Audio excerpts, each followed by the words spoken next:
are you, Coach Bruce? How are you today? I'm great. How was your day? Tired. Yeah, busy one? Me too. Thursday. I'm exhausted. It's after the long weekend, so it doesn't help. Yes. So I first just wanted to say thank you for allowing me to watch. And the last class that I observed was one that was with fourth graders, but the notes that I have, I thought you did like an amazing job, and I just loved you like watching you with the kids and how you interacted with them. I thought you did great with it. The kiddos, I think at the time you did a new tennis ball warm up, which I thought was pretty cool. I hadn't seen a tennis ball warm up like that before, so for me it was awesome. I do have a question for you though. Yes. Do you feel like the kids really enjoyed that warm up? Did you see a difference? Well, a lot of times I stick with the same warm up. I do my relay warm up where they're running back and forth and they're working on different locomotor skills. Okay. This one, it was new, so it's risky always when you do a new one, and also fourth grade's a lot bigger of a class. I noticed that. I was like, there are so many kids in here. I don't know how many exactly. I was trying to figure it out, but yeah, there are about 45 to 50 in there, and so it's risky always doing a new warm up, but they always like new ones. Now if I did that one over and over again, they probably wouldn't like it. But I like that they're experiencing their ball handling, and I think they did enjoy it. So I got good feedback from them. They seemed to enjoy it. They had lots of fun with it. So I was like, oh, that's pretty cool. And I think, which I have notes in here later, but the way that you introduced it to them and the way that you had leaders, at least how I saw it from my point of view, where there were leaders that you picked out to help you demonstrate what you were going to do and how it changed. And then the other part of it was just, for them, the change up. I think they were super excited with the change up. So, I ask why, my question would be, why do you change it up, or why do you not change it up as much? Do you feel like it's better for a warm up to be the same all the time, just because they understand it and like procedure, or is it better to change more often? For the most part, I stick with the same consistent one that I know that is safe. And so that way, because the relay warm up is a safe one where they're like all going the same direction, all coming back the same direction. There's no risk of injury, yet they're still working with skills. However, so I like sticking with that one, but they get sick of it, and then they start kind of acting up every once in a while they're waiting in line. So you have to switch it up every once in a while. Yes, and then also that's a treat. It's like if you can behave, we can do a different warm up. Okay. So it's kind of like a reward system. Yeah. Too. Okay. Because I have that in here too. Because I think you brought up something which I'll go back to, but there was a reward system that you implemented, which I was curious about also. Would you say that it's better? So you find, because what I have is like one of the best things what I saw that you did, I think was like, it says classroom environment, but the gym environment and the routines and procedures, is that something that you had to work really hard on doing? Because I would think with that many kids, like it would be extremely hard, but you did it very well. Oh, thanks. Well, it's my year, a little over a year that I've been doing it. So initially it was a nightmare. And now it's a lot better, because the good thing is that they see me. The gym is the same. The gym doesn't change. And so it's the same. They walk in the same. They do the exact same thing. So there is some monotonous. But I saw, like you're saying, that routine though, they knew exactly what to do when they came in at the door. They put their water bottles down, and they knew to start walking, and then you told them you were going to implement something new. But the routine, you could tell, was like, this is what we do, this is where your water bottle goes.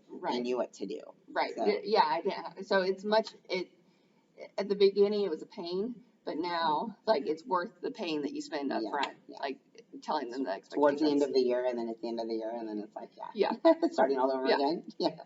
Okay. One of the other things that I thought was like, you did exceptionally well too, was like your communication and how you modeled like the communication with the kids.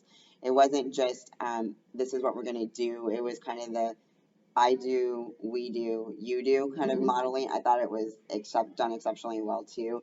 The warm up when you were looking for leaders, I love that to me it was used as a reward system. I don't know if it is for you or if that's something you do, but it was the classroom management, how everybody knew and was organized, and then they knew that if you were sitting the way you were supposed to be, if you were doing what you were supposed to be doing, you had a good chance of being one of the leaders. Is that something you, as far as the leadership role and the reward system, is that something you implement a lot too? Or? Absolutely. I get to know the kids, and coming from the classroom, I know which kids are typically giving their teachers a hard time.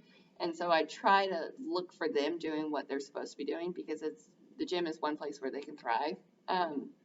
And so, but yes, it's absolutely a reward system. I will recognize them and say, this person is sitting there nicely, so they get to demonstrate the warm up. Did that translate over from like classroom teaching for you, or is there a lot of stuff? Because I know that you said that you, from the classroom, is there a lot that translated over, or is it completely different? It translates over. I like PE because you can't, they're a little bit more motivated versus like in math, like you could try to motivate them, but if they don't like math, they don't like math. But most kids like PE because it doesn't require a lot of mental strain. Like, very true. And so, like you said, that's where they thrive. I think that's very true. And yeah. you can see it on their faces. And honestly, you can see it on your face that you love like seeing them thrive and what they're doing and then succeeding. And it's awesome. So my question was like, how do you ensure that those routines, procedures, the transitions are like efficient to maximize like student learning? Does that translate over into the skills that you're trying to teach, or how does that work in the gym dynamic? So the routines, and then teaching of, I guess, the skills, because I know it's a little bit different. Like you're saying math and teaching a subject, but in a gym you're teaching like the locomotor skills and all that stuff. Is it the same, or how does that work for you with the? So the skills, well, the routines help because they know what to do and they don't have to question like what they need to do. It's like they're a robot. Okay. And then when it comes to the skills, that's where they have to think about it. Like throwing, they have to step with their opposite foot, have their arm raised back 90 degrees.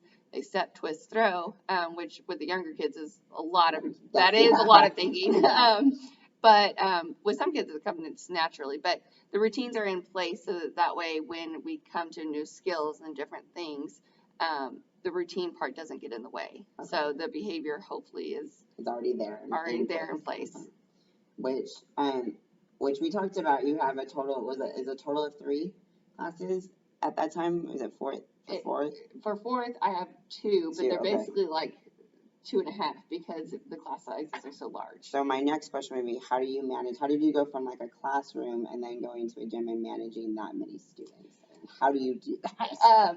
The best way because there are so many. One, I'm a true believer in you got to know the kids' names. It was really hard for me at the very beginning of the year. When I first started, which was last February, I didn't know all the kids' names. So if a kid wasn't following the expectation, I was like, hey, you, and they had no idea who I was talking to. Yeah. But also getting to know their name, they know that I care about them and that I have the best interest in them. So my trick is they have assigned spots, and I put them in alphabetical order by their first name. So that way, I kind of have a general idea of where the A's are, where the B's are, where the C's are. So I'm like, oh, your name starts with an A. That's smart. What is it? But now that I know them, I could probably mix them up a little bit better. I do change it up based on the kids that I know that need a little extra attention up to the front. Yeah, seats do change based on behavior and expectations. Got it. Okay. Which makes sense. And I think it's really important throughout. I mean, when you're playing a game, does that get implemented too when you're going in towards a game and you're changing it up? I know with warm up and things like that, you have them and you have your routines and your procedures. Do you look at that when you're playing a game or you're grouping them? Is that the same too? It is. A lot of times I'll do class versus class because I know who's in their class and who's not. I try not to have winners and losers. I don't focus on that.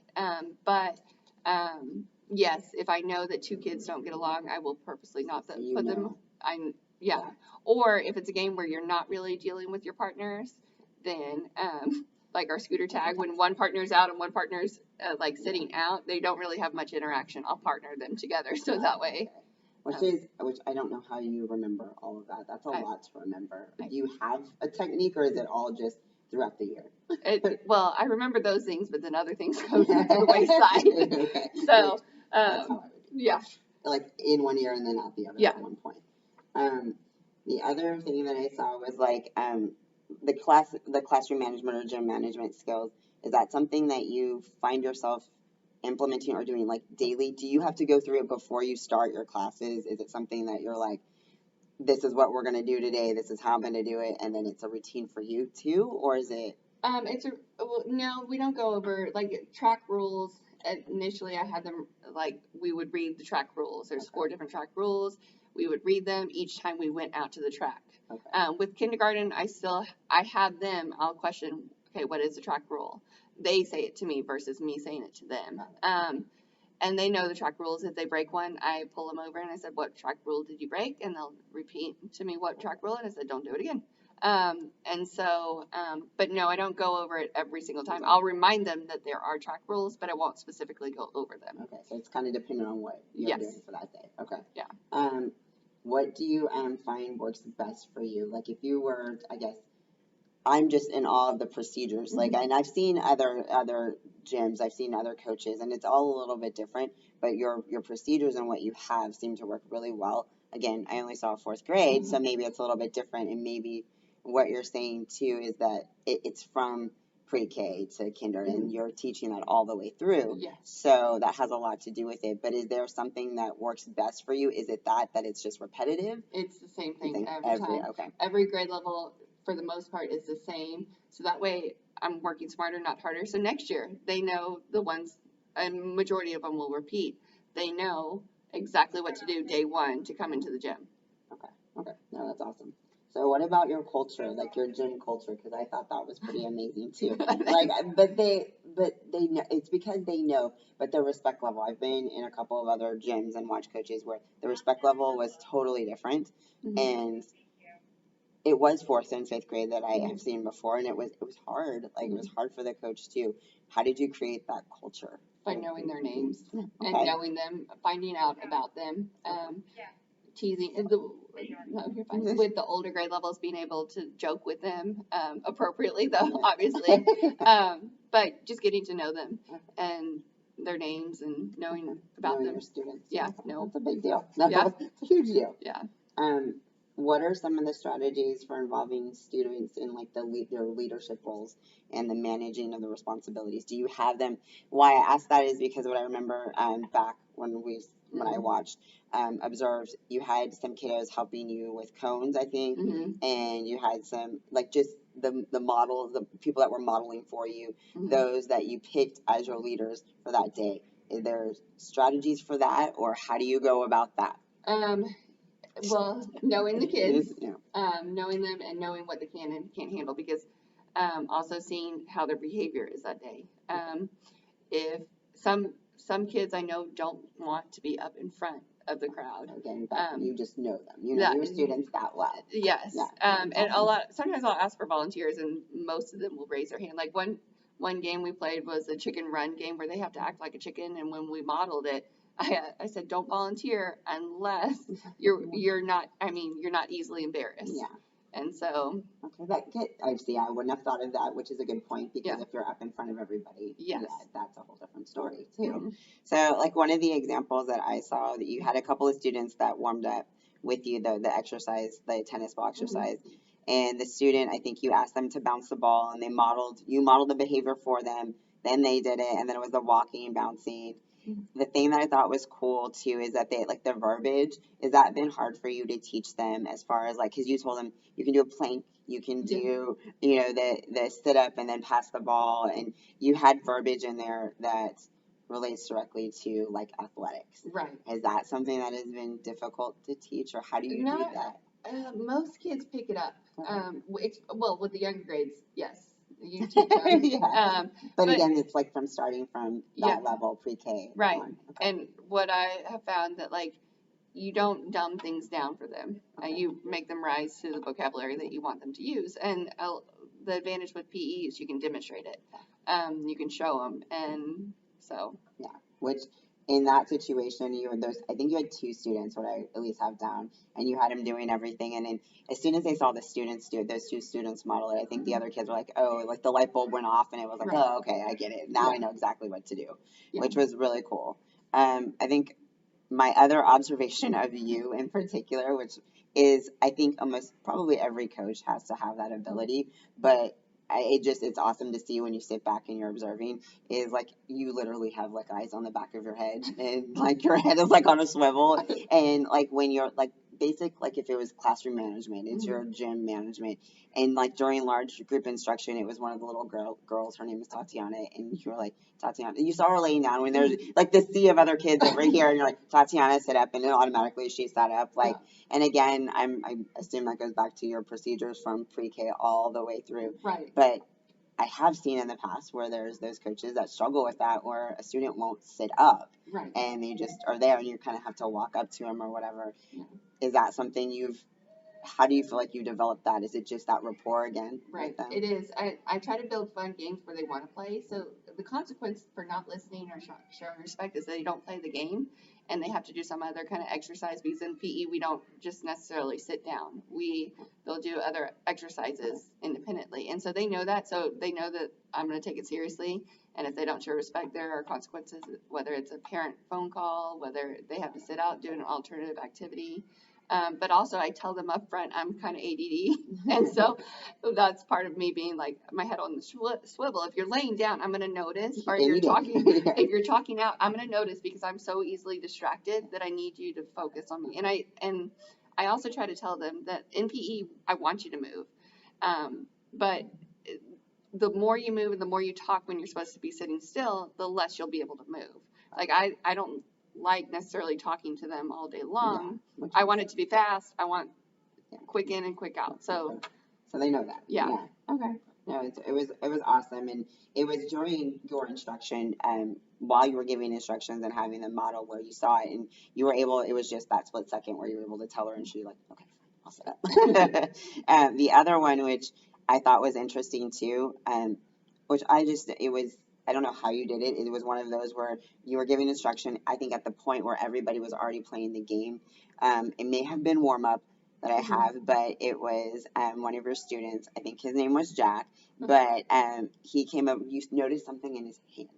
I don't know how you noticed something in his hand, honestly. Like he was in the middle and you were like, Jack, can you come over here for a second? And he came over, but he did instantaneously. He came over and he gave whatever it was. I didn't see that, but he gave whatever it was, and you were like, and it wasn't demeaning. It wasn't any of those things. It was just I'm gonna hold on to this for the remainder of gym, and then I'll give it back to you at the end. But it was no one else noticed. I really didn't see anyone else notice, and it was one of those where everything continued to flow, and it was you were just that quick with it. How did you develop that? Now, I don't know if you have an answer for that, but. Well, I know it just goes back to knowing them, and it took time to know them, and I don't even know how I saw it. And what's funny is I don't even recall doing that because I can remember their names and remember all this stuff. It was like, you can tell, it's so funny that you say it because it was quick and it was almost like you were two people. It was like one over here, and then you did it, and you're like, okay, I'm gonna hold this, and I got it, and then everybody was going. So it's interesting because you're so quick with it. Yeah. You're like, that's just over time.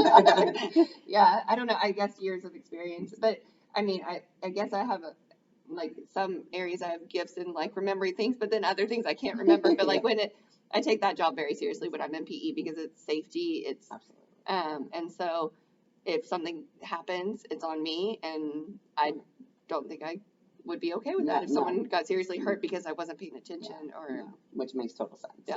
And it's a whole different dynamic than in a regular classroom too. So as far as like your planning, when you're planning and you have you can tell that you have lots of thought goes into the games and even the warm up that you did. How do you go about planning for, I guess you're saying that there's so many different kids that are in, and you've learned in inner classes, and you've learned each one of them. How do you plan for each one of those kids, their personalities, or maybe even limitations? Is that hard? It is hard, and I'm still growing in that aspect. Because one of my hardest things was when I first became a coach was not knowing, like, I'm still exploring with games. I didn't know when I play a new game, if it's going to be a bust or nothing, and I always had to have something back up. And then there's some groups that can't handle it, some groups that can. There's some groups that different students need different equipment. And so it's challenging. I bet, And I'm yeah. still, that's an area of growth that I still need to work on, and is developing, because each grade will play a game, but it's different. The rules or different equipment or So you're different. changing even for grade levels too. So you're having to plan for that as well. Yes. So, see, my thought process was just, how do you plan for your fourth graders Mhm. who have, either different limitations or just different personalities, and but even at that, what you're saying right now, you have to go further, and you're planning for like little ones, Yes. pre-K, Yeah. but still trying to teach. Is it still trying to teach the same skill set, or? Yes. Pre-K is different. Pre-K is kind of like their own little bubble. Okay. Because they do stations and they work on individual like skill, like they're working on several skills at one time. Okay. Because they have different stations that are working on different skills. Okay. K through fifth grade, I isolate the skill for the most part. Okay. I'll isolate throwing, or I'll isolate striking, or different. So they're still working on the same skills, but it's a differentiated level. Okay. With the younger ones, when we're throwing, I focus on opposite foot. Like these, I always Okay. want to step with the same foot as they're throwing. I still do that. Yeah. I'm terrible. My parents make fun of me because I step with my right foot, and they're like, you're not supposed to step with the same foot that you have. Like, I know, but I can't change it. So just don't bother me with it. But I get it. I get where I didn't actually think that far, so it makes more sense where you're actually having to differentiate like through grade levels too. So that makes a huge difference. And I think I'm better at that than when in classes. Typically in PE though, it's not as much differentiating as you would see in the classroom. Okay. Whereas the classroom, you're changing questions, changing like how it's delivered, or you're giving them accommodations or things like that. Yeah. In PE, it's more, you can give them different equipment. You can kind of change the rules slightly, but it's a little bit different. And I'm still working on that for PE versus the classroom. What do you see that's different that makes it difficult?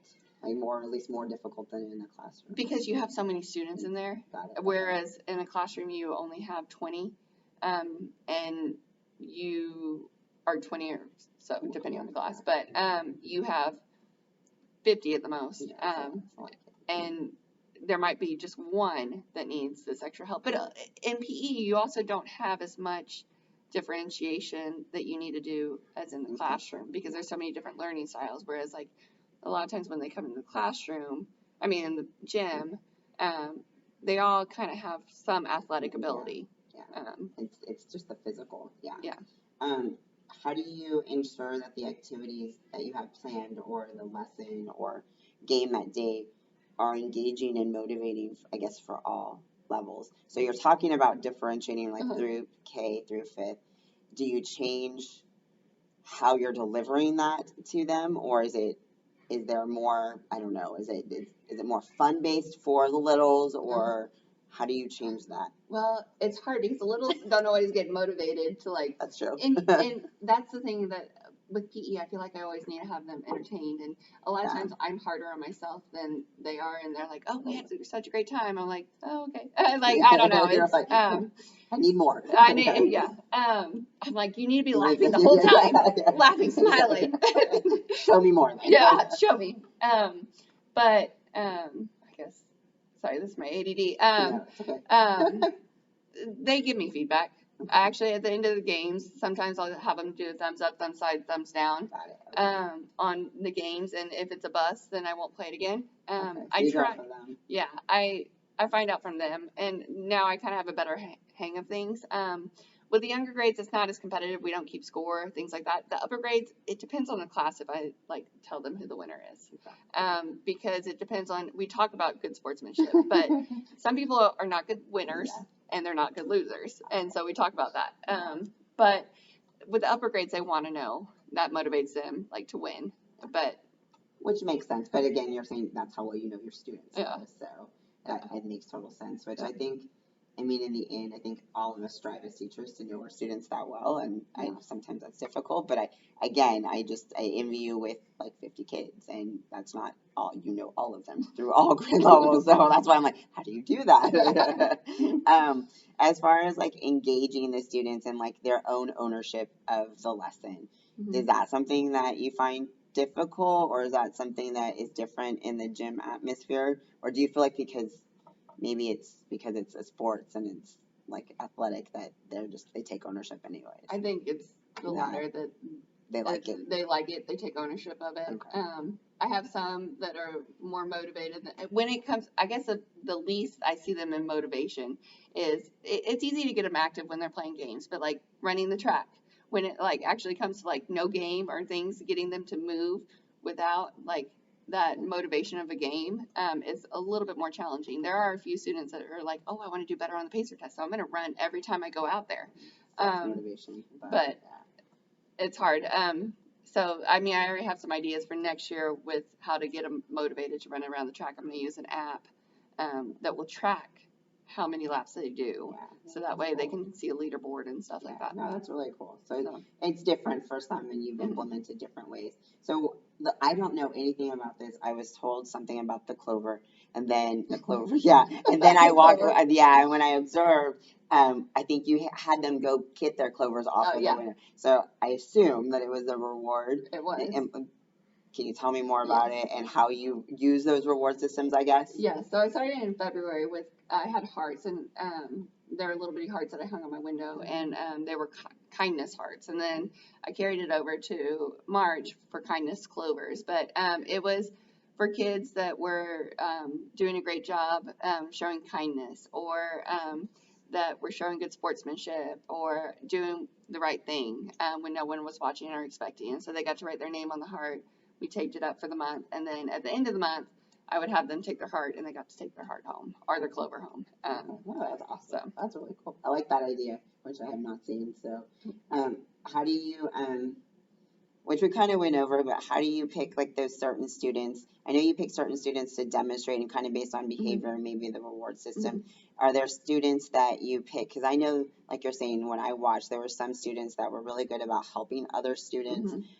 Others that were just, which is totally fine, but in their own world at times. Yeah. Are there students that you actually pick to help other students, or are they just kind of doing that on their own, or do you? It depends on the class. Okay. They're like a first grade class. There's a really good teacher that has, like, they assign someone to help someone with extra needs to help them. But there's always someone kind enough to like take it upon themselves, and I always try to recognize that people are being.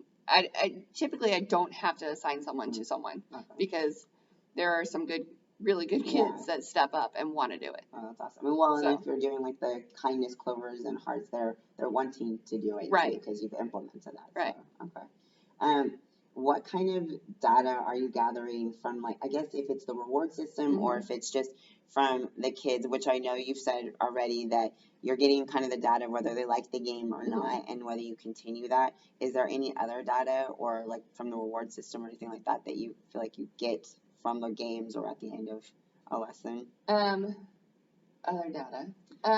Well, I've been keeping, another positive reward, I don't know if this goes along with it, but another positive thing that I've been doing that's actually part of my PDOS goal is positive contacts to parents. Okay. And so I would choose 2 students from one class. And so I have data on that of like which parents I've called or emailed about positive behavior. And I try to pick those ones that don't always show positive behavior. And I email their parents and say, hey, this person had a really great day in PE, because that way when I have to make a negative phone call about behavior or something, I've built that they're not just hearing negatives. So it's rapport with the family, the parents, and the student as well. So no, I think that counts as like totally data because it's the data from what you're saying, the reward system though, but you built that at least from what you're saying, like you built it from them trying to be kind on their own, they're initiating the kindness, and you have that reward system. But then they're also wanting to be kind, so you can call their parents, and then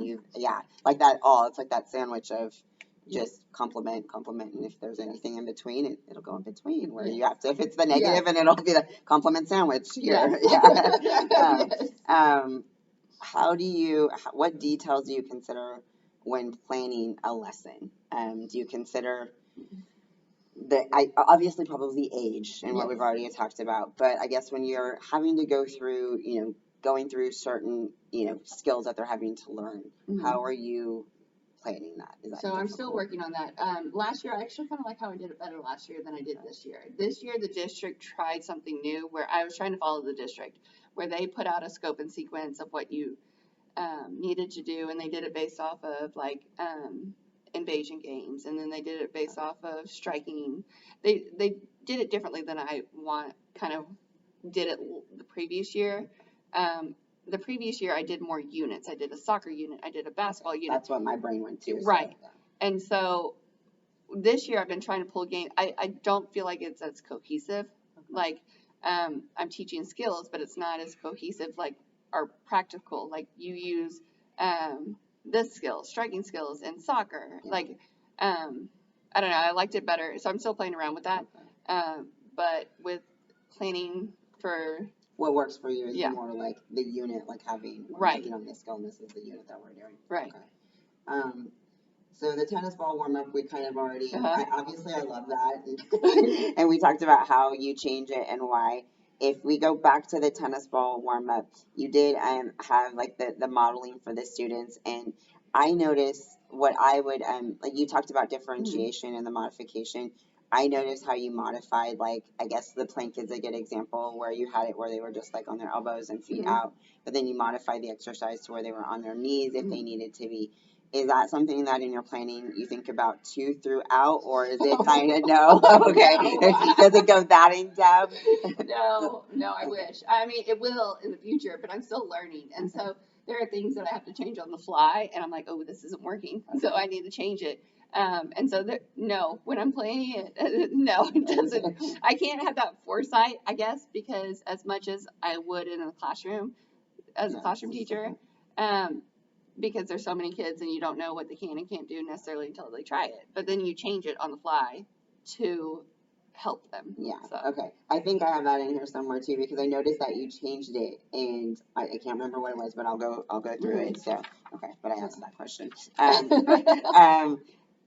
Like the takeaways from the lesson that you did. So the warm up and then I know it was like a defense. I know that there were cones and you had like groups of 4 and it was like a defense kind of guarding and passing game. I don't remember the name if you said it. I just don't remember it, so I apologize. When you executed that lesson plan, I think you had it set up a little bit differently and then you changed it in the middle and you said that this seemed to work better. Is that where more of your is that kind of your system when things kind of yeah okay Yeah.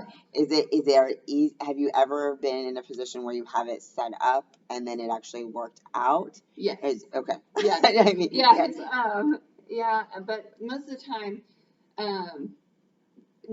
most of the time there are some changes. But also when I plan, because I get to choose which classes come on what days from the very beginning of the year. So if I know the students, and I know what grade level's coming to me first on day 1, I try to plan 2 grade classes. So like right now it's 2nd grade that comes to me first. And so I chose 2 great 2nd grade classes to come to me on day 1. So they're kind of like my testing group. And then by the end, I have them. And so obviously going back to it's probably by grade level too where those changes have to be made and if they have, so you adjust by while you're watching them basically and seeing what they can and can't do. Yes. Okay. Would you have made any changes on that? I don't remember what day it was, but on what's grade that lesson. This is where I have good memory and bad memory. Okay. Will you refresh me on the game? So why I asked that question, so it was the cones were set up and they were blocking. They had the tennis ball on top of the cone. Okay. And they were trying to defend the cone. Oh, yes. So, and why I asked that question because I know at one point yeah. they were moving around the gym and then at one point you switched it to where they were doing just 2. Yes. Okay. So yes. Did it work out according to plan even, well, obviously you changed it and you felt like there needed to be change. Did it work out according to your plan afterwards? Did you feel like that worked better or is it still ever changing? It's ever changing. It depends on the group too. And I also get feedback from the kids on which they like better. But it also depends on class size. Class size is huge. Okay. 4th grade is a huge class. So I probably should have started off and I tell them that y'all are a big class. And so there's a lot of things when I have them, they can't always run in the gym. And so I have them, they have to understand that there's so many people in the gym that we need to walk. If we go outside, you absolutely can run. But So, but yes, it's always changing. Okay. Oh, Always. I can see why, because I mean, like you said, they were moving from cone to cone, and you could see where it was like, I think you, again, with your head being on a swivel and eyes everywhere, you're like, okay, yeah, this is better this way, and you moved them to 2 cones. Yes. So, and again, for where you're at with safety and what you feel is like of importance, you're like, yes, this needs to change to this. Yes. I think the only other like couple of questions goes back to like the fundamental skills that they're learning in the lesson and in your game, in the game that you're playing. Do you find that there are a lot of weaknesses, or that there are students that are much have strengths in this and then weaknesses in this, and how do you level that out, or do you feel like you do? I could be better at it. But yes, there are the kids that I see the most talented are the ones that their parents put them in outside sports, because they've had that exposure. They're constantly playing and things like that. Sometimes I try to level the playing field. If I see two talented kids, I don't let them be on the same team. So that way it evens it up as well.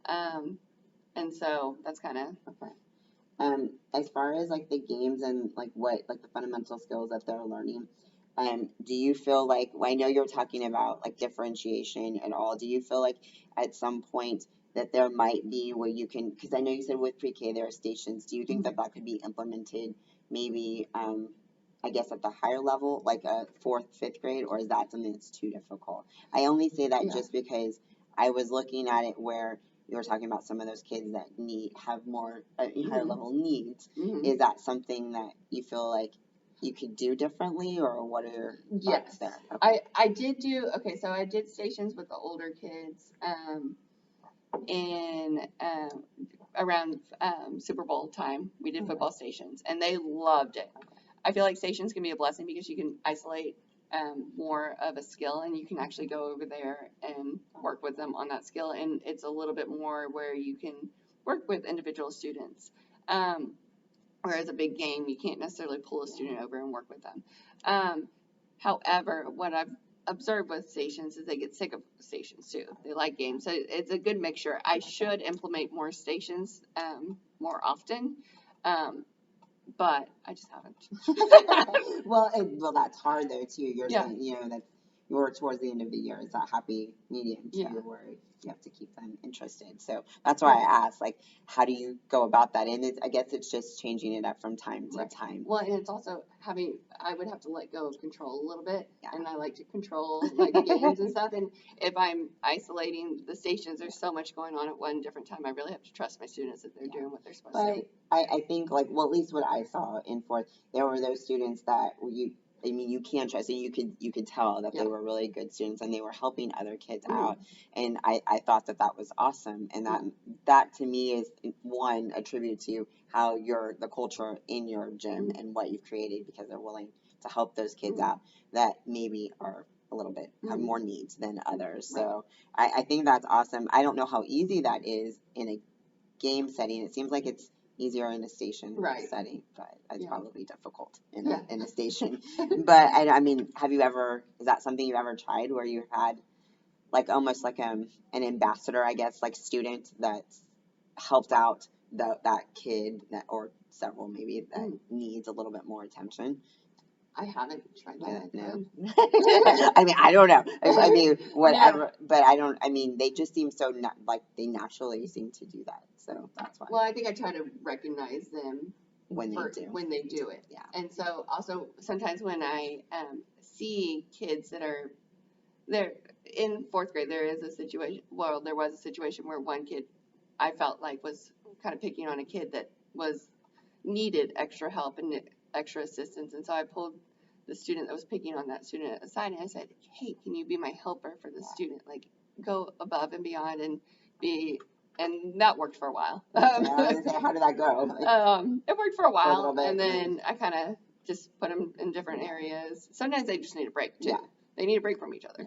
Totally. And then sometimes I would assume that if that child is able to work with that other child that's needing a little bit more assistance, that they grow, they thrive, and then it's kind of, hey, you can kind of go on your own too. So that's awesome. Do you have any reflections like of the lesson itself, of anything we talked about today, or Any questions? No, I mean, the fourth grade is one of my hardest because It's it's hard a because lot. there's so many. I love fourth graders though. They're one of my favorite ages, but there's just so many of them that it's That was a hard lot. because it's hard to play and it's typically just me in there. And so it's hard to keep them in a gym safe with games that are keeping them engaged, active, I bet. but not too aggressive. Yeah, Like, which I'm sure they're extremely competitive. I mean, yes, fourth and fifth grade, I'm sure it starts right, getting to that level where it's all right, about competition. So right. yeah. Yes. Any thoughts or like action steps maybe that you would take in the future that you maybe learned or gained from our conversation? Stations. I do need to work on planning stations. I think yeah, time is my biggest thing. I bet. It is my biggest enemy for PE coaching, and I didn't realize that until I got into PE. But you have morning duty. There's times where you just don't have as much time. Yeah. You don't have as much time in the day to plan as You would. in a normal teacher. Yeah. And so it takes time to plan. It takes time to pull equipment, and then putting equipment away. There's just time is my worst enemy with that. Yeah. I've seen you run all over the place Yeah. constantly, so I can see that.